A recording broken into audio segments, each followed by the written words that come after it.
You're listening to Tremendous Leadership with Dr. Tracy Jones. Hello, everyone.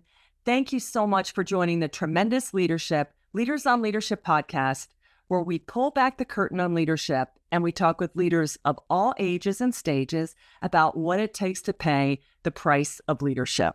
And today, I am excited to introduce to you our newest guest. Her name is Nabia Jenkins-Johnston. Nabia, welcome. Thank you so much, Dr. Jones. This is quite a pleasure. I've been looking forward to it. Thank you so much. And for this interview, please call me Tracy. I so appreciate the honor of the doctor because I did earn it. But thank you. I really appreciate it. You certainly did. I will call you Tracy, though. Just need to remind everyone, Dr. Jones. Now you see everybody why I love her so much. But let me tell you about Nabia, okay? She is the head of content and brand strategy, leading events at the Expert Series ETP Forum, which is hosted by ETF Global. She's going to unpack what those acronyms mean. Her work guides innovation, creating opportunities for financial service professionals to connect and grow within the ETP ecosystem. She is a storyteller, managing the delivery of concise, emotional, and thoughtful work, both strategically and creatively bringing human stories to the stage, in person, in print, and on screen. Nabia, I can't wait to learn more about what you're doing and introduce you to our listeners. Oh, thank you so much, Tracy. It's exciting. I'm excited to be here. I think that your message is incredible. So happy to jump in and answer any questions and just sort of talk about my experience. Wonderful. Well, I want to tell our listeners, because they always wonder, Tracy, how do you meet all these great people? Well, by going to tremendous events. And a couple weeks ago, this is September 2024, I was in downtown Philly for an event with the American College of Financial Services. Our listeners know I'm involved with them, with the Center for Military and Veterans Affairs. And they did a Soldier Citizen Award. And we had one day of leadership speakers, and then we had an event in the evening. And while we were listening to some of these tremendous speakers, I looked over at another table because this fascinating woman asked a question, and I thought, and it was Nabia. And our eyes locked, and we connected during one of the break, and the rest was history. We connected at the event that evening. We exchanged cards. We chatted since then. And I asked her to come and be a guest on the podcast. And so, Nabia, before we get started, can you explain to our listeners what ETP and ETF Global, what that is and what that entails? Absolutely. I think that one of the things that you highlight in your experience and in your mission is the importance of bringing people together, essentially. I also believe that we learn the most when we are connected, kind of iron sharpening iron. And so the ATP Forum has been running for about 12 years. This is going into its 13th year. The ATP Forum is an opportunity for folks in the ETF ecosystem. So ETP standing for Exchange Traded Products, not just ETFs, but the entire ecosystem, which I really believe is marked by essentially giving choice to our investors, the choice to make decisions on investing that are based on their highest interests, their thoughts about the future, where they feel there will be growth in technology, but doing that in a way that feels a bit safer because essentially ETPs and ETF products in general allow you to make investments with a little bit of a cushion. You have a basket according to the interests that you have. So those interests may be what we've called ESG. They may be socially focused. They may mean that we're excluding items. I don't want to invest in items that would maybe highlight alcohol, or maybe I think that crypto is the future, but it's been a little turbulent. So let's do something that spreads the risk out across crypto products. So the forum essentially has been quality first, focused on incredible content, great speakers like yourself, and on connecting the financial advisors with the producers of these products so that they're making, really qualified decisions. Wow. And you told us what ETP stands for. ETF stands for? Exchange traded funds. So a type of ETP. Okay. So again, for those of you, for lay people like me, because I'm not from this world, but I am getting acquainted with it. But all of us that have wealth that we're trying to build and invest so we can be good stewards of all the great gifts that we have been given. Really, this is in the financial, she said, hooking financial advisor with the producer of the products. And I love the fact, especially in today's age, because I've had some people on the podcast that talk about, value congruence for your money. You want your money to go to organizations and away from entities that you don't want to support. And I think that's so incredible today that investors are getting more savvy and the producers of products are aware of this and connecting the right people. Because I work a lot in the nonprofit space, and it's all about dialing into the people that get excited about the mission that you're promoting. Absolutely. Mission first, principles first, priorities first. Absolutely. Okay, so Nabia, my father wrote this speech, The Price of Leadership, many, many years ago, and it's probably one of the most downloaded events. We still sell the little booklet where he talks about what it really takes to pay the price of leadership. And leadership is not for the weak or the faint of heart. In it, he shares 4 distinct things that you are going to have to pay in order to truly be a leader and not, as I call them, a lino, a leader in name only, because we know there are many of them out there. The first thing he talks about, Nabia, is loneliness. And we've heard that it's lonely at the top, heavy is the head that wears the crown. But loneliness, can you unpack what loneliness means to you as a leader, maybe a time when you've experienced it, how you got through it, and what you'd like to tell our listeners about loneliness? Absolutely. I am appreciative of the opportunity to speak about leadership from a fluffy rose colored lens perspective. And I think loneliness is absolutely the place to start. One of the things that you mentioned a bit earlier, Tracy, is the importance of perhaps a calling, the idea that we are essentially doing our life's work. And maybe that starts very young. Maybe that's not something that is just about when we get into positions of leadership, but it has to do with a mindset that really is about being unique and being unafraid. And I think that from childhood, that can mean that you are a little lonely. You may not be the most, excuse me, Tracy. As you know, I am in London and my trip has caused a little bit of a frog in my throat, right? Yes. But the loneliness may manifest as not being the most popular kid or being most popular in a group when you're an adult. I am thankful to say that I have gone through seasons where I felt different. I felt unique. I am West African. I'm originally from Sierra Leone. My parents, were kind of back and forth in the United States. And as I got older, we made the decision to make this permanent. And I experienced quite a few things in my childhood that really set me apart. I was a Sierra Leonean kid who spoke English, but was taught to say sir and madam to all of my teachers. That was not something that was necessarily common in my 3rd or 4th grade classroom. I was marked by being an immigrant and by being automatically sort of a curiosity in the sense that everyone is curious about what is different.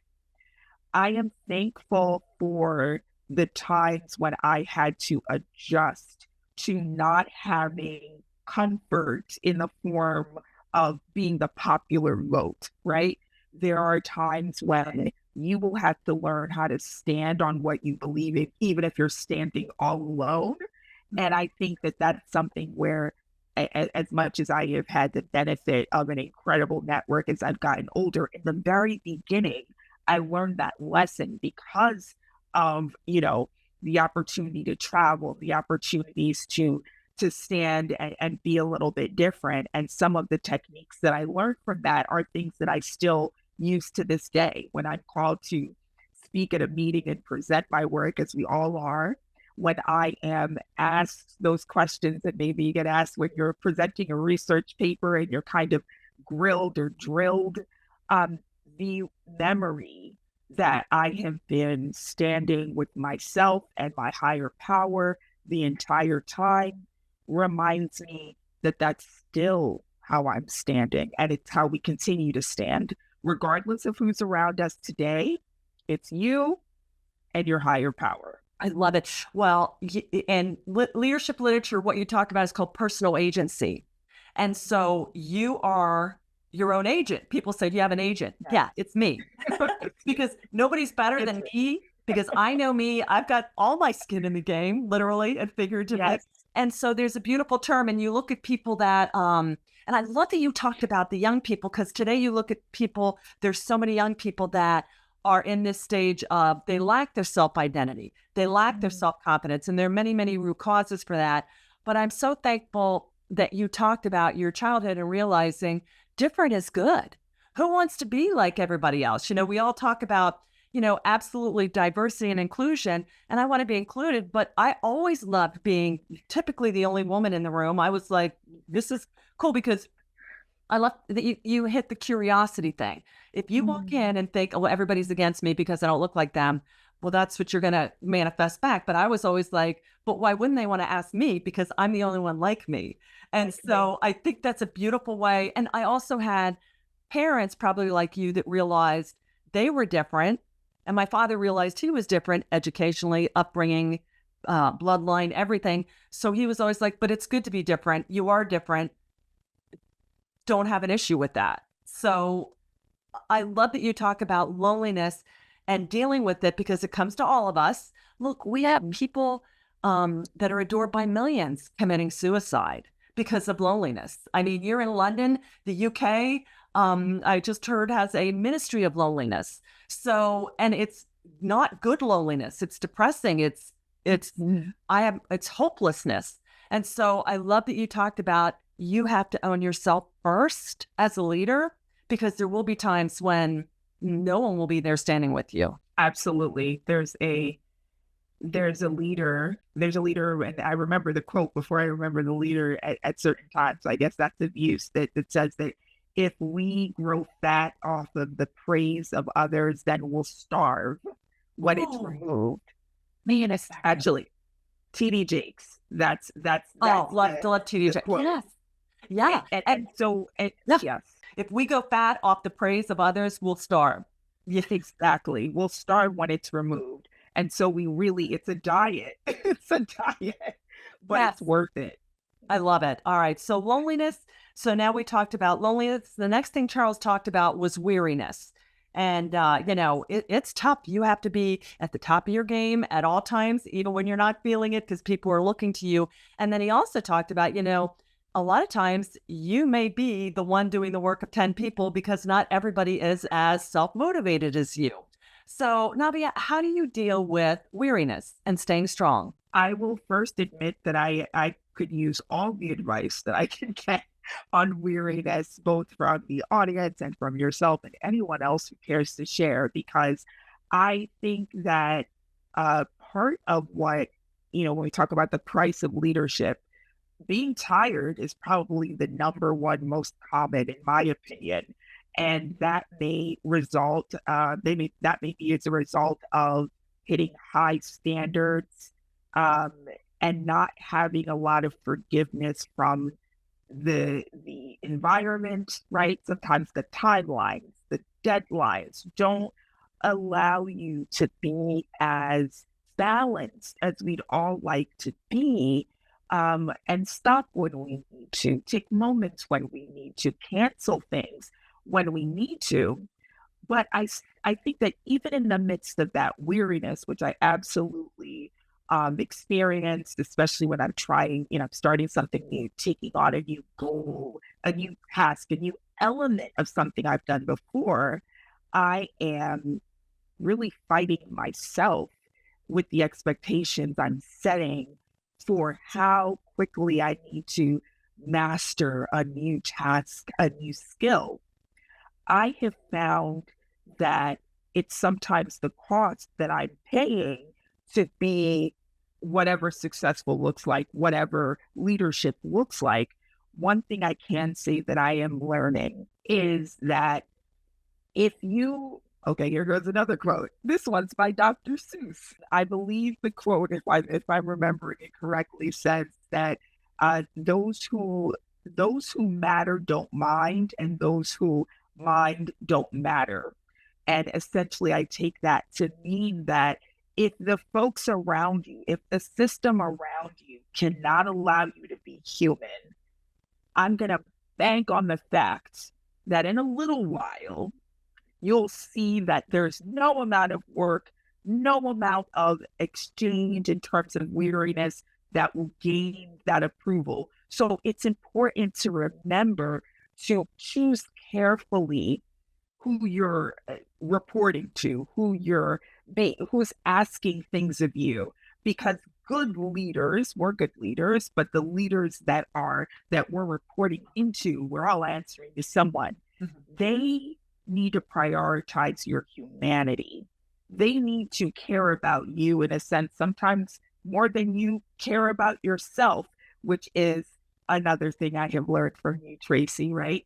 That leaders, a leader really needs to be more concerned about the success of those that they are taking care of. And I think that that's something that I've learned, that if you push yourself and you do everything that you can do, that is all you can ask of yourself. Folks who are aware of your value will be happy with the output, even if it's not perfect. And that's a hard pill. It's a hard lesson to say, sometimes I'm going to fail. Sometimes I'm going to be tired. Sometimes I'm going to get sick. But guess what? You will value who I am and the effort that I put forth. So now, to sum it all up, my baseline for success is that I have done everything I need to do, not that I have made someone else feel like I accomplished everything they thought that I would. Okay, well, I'm glad I have this recorded because I wrote down about 10 unbelievable bullets. Oh my goodness, Nabia, thank you for that. You had asked about input. You talked first, the first word out of your mouth is forgiveness. And weariness, there's good weary, like when I would go to war and go to bed and go, oh, we did everything we could to get the bad guy. But then there's that weariness, the bad, just like loneliness. There's good and bad loneliness. There's good and bad weariness. You talked about forgiveness. And I think for our leaders out there, Charles wrote a book called Forgiveness is Tremendous.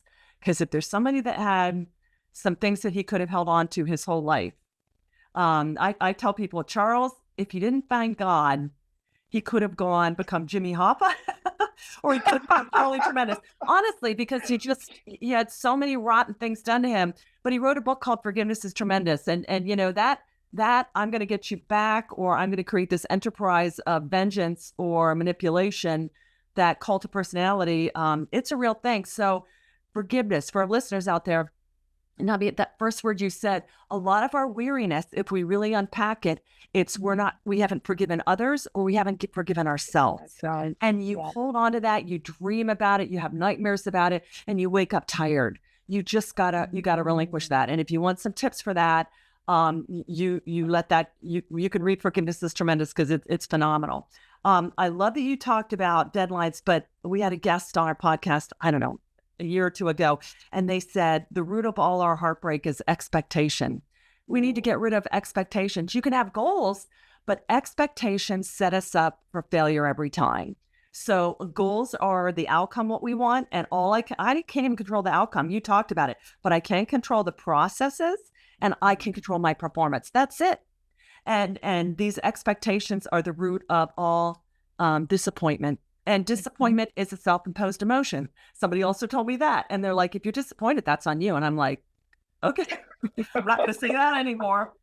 So, but I'm thankful because I have to own that stuff. But I love that you talked about getting rid of that. And I love that. Who are you reporting to? The people that love us. And I love that you see this at your youthful age, because there are people at my older age that still struggle with, wow, somebody says that I disappointed them or let them down. None of us that really care about one another. Again, disappointment is a jagged word that you cloak on somebody to try and diminish them. All we can do is the best that we can do.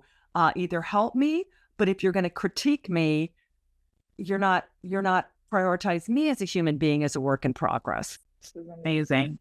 Excellent thinking. And I'm happy that I asked because I've gained a lot just from listening to you. Our lives are so much bigger also than whatever project we're leading, whether that's an organization, whether that is, being a leader at our jobs.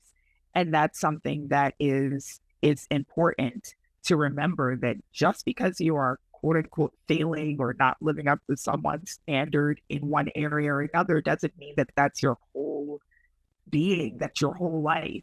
We're often tasked, especially as women, with being mothers and wives and daughters, and we're so many things other than our role. So I think that's another thing, listening to you, that just came to mind. We have to really ask ourselves, what does success look like as a whole? Well, and I met Nabia a couple weeks ago, and I'm going to say something else as far as weariness, and the women with the juggling everything. If you're tired, put some concealer on. You know what I'm saying? Look the part. When I met her, she is obviously weariness comes from physical stamina, not just mental and spiritual, but we're still this mortal coil. We're going back to dust. We're worth, if we're distilled down, we're worth about 23 cents in minerals and stuff like that. So, I mean, we have infinite value in God's eyes, but basically this mortal coil is nothing. We still got to take care of it. Okay. You got to run the race strong. So yeah, Nabia, when I saw her, presented well, looked healthy, clear of mind. I watched her ask questions, engaging, clear, sparkly eyes. And so I tell people too, I know you may be tired, but do everything you can to present well, because she looked the part. So if we don't take care of the outward appearance, we're going to set ourselves back. It's going to be more difficult. And actually, in implicit leadership theory, where we have our ideal of what an ideal leader looks like, attractiveness is one of the categories. And I don't mean good looking. What I mean is how put together you are. Do you look like a leader? And I grew up probably like you with people that taught me manners, were well appointed, well heeled, and just looked great, and not in a like they looked masculine and feminine. They didn't look sexual. They looked together like good people. Yes. And so if you really, sorry, I just stepped on my cat's tail. You love it. If we focus on this, a lot of times, my point is, if you don't do it, you're working against yourself. So I know it takes extra effort to try on your outfits before you go before a meeting and make sure everything looks good. And if you're sitting on a stage, make sure everything lays good. You know what I'm saying? But it's really worth it, because that's one of the things, in addition to how you greeted me and your warmth and your persona, just your presence. And I think a lot of times, even though we may be, barely hanging on there, we still have to present well. Oh, I really appreciate that. I and I've been thinking about this, Tracy, if it's okay to say, my side of meeting you. Really quickly, I am honored to be part of the American College of Financial Planning, from the perspective of both being a student, currently enrolled in a wealth management certified professional course, but also really engaging as an advisory board member for the Next Generation Task Force, which essentially seeks to, I like to say, study what it takes to create retention for financial advisors, for leaders in finance. How do we keep the great people that we hire? Obviously, the recruitment, and each sort of cohort in the advisory council works on their passion, whether that's retention, whether that's cultivation, whether that's recruitment. Mm-hmm. And I was asked, just, off the cuff, would you like to attend this event? And I said, sure, not having ever been part of the military summit before. And I have said this to you before, but I'd like to say again, it was probably one of my most enjoyable days and nights, because we had a lovely dinner as well. I enjoyed all of the content, but I especially enjoyed being around great people. So meeting Tracy, she talks about, she gets great compliments and I'm very appreciative, but she outshone completely in her kindness and her warmth. That makes such a difference to people. It makes a difference when they are, maybe doing something for the first time, but it also says so much about her leadership because folks who are truly centered and strong and know who they are not afraid to give that away, to give that worth away. So I just wanted to say thank you for that, Tracy. Oh, thank you. And thank you for that tremendous feedback, Nabia. I truly appreciate it. Okay, so we talked about loneliness. We talked about weariness. The next thing Charles talked about is abandonment. And abandonment, again, there's good abandonment and there's bad abandonment. Fear of abandonment, abandoning pets, abandoning your children, not good. But what Charles talked about in abandonment was, he would say, I spend more time in a day thinking about what I like and want to think about instead of what I ought and need to think about. So for him, abandonment is this pruning, the singularity, this hyper focus. So how do you, Nabia, with all the things that people probably see and are like, let's get her involved in this, kind of thing. How do you stay focused so you can pour into the roles and the organizations that are the highest and best use of your time? I like to think on my past and to think about all of the lessons I've learned, because in certain moments, things seem so important. And in retrospect, right, we know that hindsight is 20/20. In retrospect, we remember the things that are true value to us. I worked for the AFL-CIO for a period of time, really learning incredible skills and learning incredible leadership skills. And one of the things that I will always take away from that amazing experience is that we are here to replicate positivity, essentially. Mm-hmm. If in someone that's on your team, you see great qualities and you see a couple of things that maybe are not so perfect, the idea is to emphasize what is positive and to give solutions for the things that perhaps are challenges. When I think about what is important every day, the connections I make with my team, with one-on-one, conversations that maybe just happen as we all have meetings every day, you meet someone for the first time. I think about what it is that I'm investing, because at the end of the day, that's what's going to really create added value, but it's also going to be what's going to grow. All of my weaknesses, all of the things that are disappointing, those things are not necessarily going to bear any fruit. But if I can make a connection and invest in something, plant a seed, that's what I want to focus on. So, for me, when it comes down, when we talk about focus, that's what I want to be doing. I want to be planting a seed. I love that. Well, I love that you talked about, one of my favorite parables is, I was reading John yesterday where Jesus talks about, I'm the vine and you are the branches. And, Yes. and we need to prune away things Yes. that are not of value or serving us or dead, diseased, and dying. And past experiences are a huge part of what we are. And when you draw back to your previous jobs where you just were taught, it's almost like you talked about a beautiful mindfulness that every conversation I have with this individual, yes, we have all the results and we're here for a reason and the bottom line and the shareholders. But right now, you talked about it to replicate the positivity. And yes. A lot of times we get too far, our brains are everywhere rather than in being present with that person. And we're not able to encourage the growth because we're so scattered. Absolutely. Yeah. So that is a really unique perspective that you shared on abandonment. And I love it that you take every moment and are very mindful about pouring into that and investing in it. And people say, well, what if it doesn't grow? Well, as Ken Blanchard would say, well, then we help them to the competition. Everybody has a pearl in them, but if you're not going to be open or you're not going to grow, that's fine. That's your choice. Free will, baby. But I think we lose the majority of people because we just don't spend the time tending and caring to them, which is really at the root of all leadership. Absolutely. Yeah. And again, I was always told, we don't grow our business. We grow people. People grow. A business is nothing. I love that. Yeah. People say, well, this church is bad, this religion is bad, this party is bad. It's a name of something. We need to look at the individuals. It's all about, one-on-one. That's how life is lived. And so that just your comments made me really think about that. So, all right, sister, on to the next one. Vision. Ooh, vision. Where there is no vision, the people perish. Where the people perish.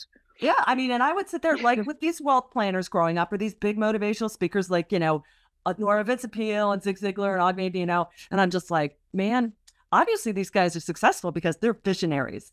But I'm just little Tracy, and I don't think I'm a visionary. I'm good at a lot of stuff. I didn't lack self-esteem, but I'm like, but they think differently, like an Elon Musk or or Steve Jobs.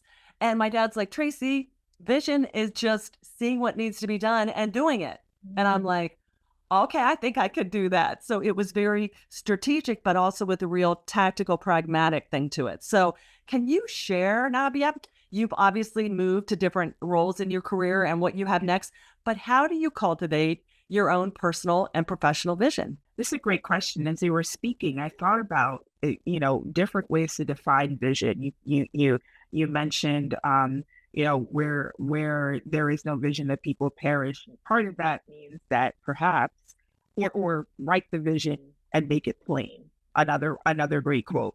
The idea that perhaps vision is bigger than us is something that's comforting. And I mean that from the perspective both of having a dream, something literally drop into your mind, drop into your soul, something maybe you feel almost like you can't remember not thinking that way. It was just always with you, whether it is a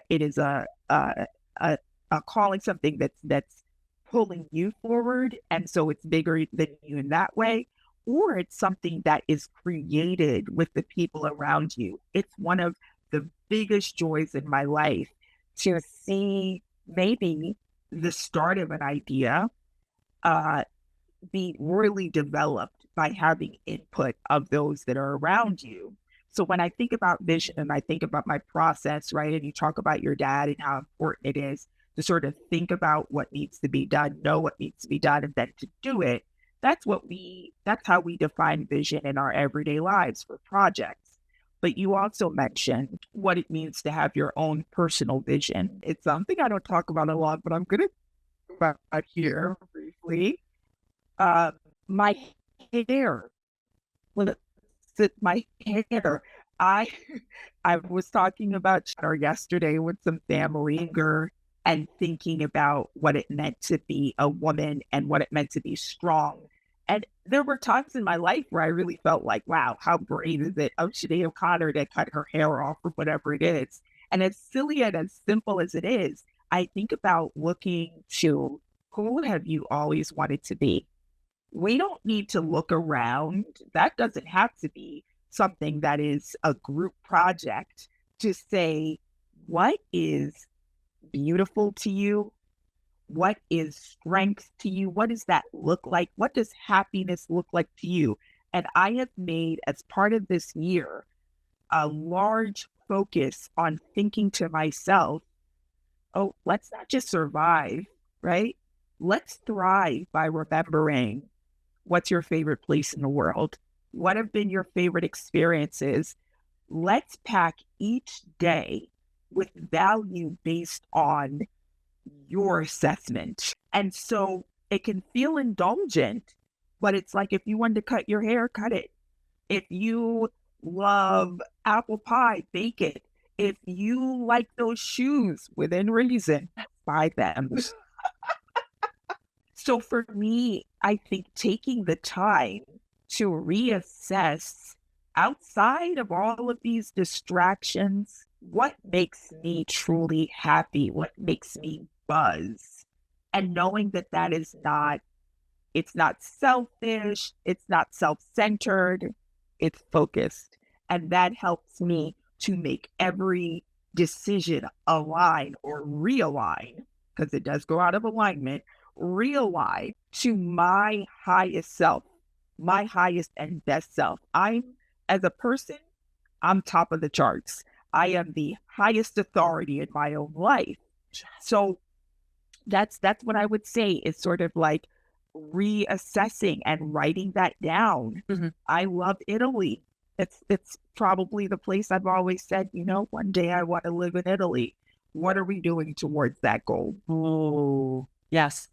I love that. Well, I love that you said being you is not a group project. I love that. And what makes you buzz? But you know what, Nabia? Being you is not a group project, but doing you is. You know what I'm saying? So, but I was listening to a podcast a couple weeks ago, and the guy said, there's two things that are involved in our life, and I would say, from a perspective, what do you want, and how do you get it? So the what do you want? He calls it your mirror.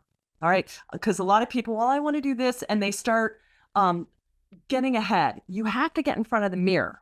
And this takes so much time, but this is 90% of the groundwork. Like you said, you have to understand who you are, what you're gifted at genetically, experientially, spiritually. What are you? Who are you? Okay. We have all these great people that have poured into us and given us our sense of identity that we've gotten through others, but who we are. So get in front of that mirror.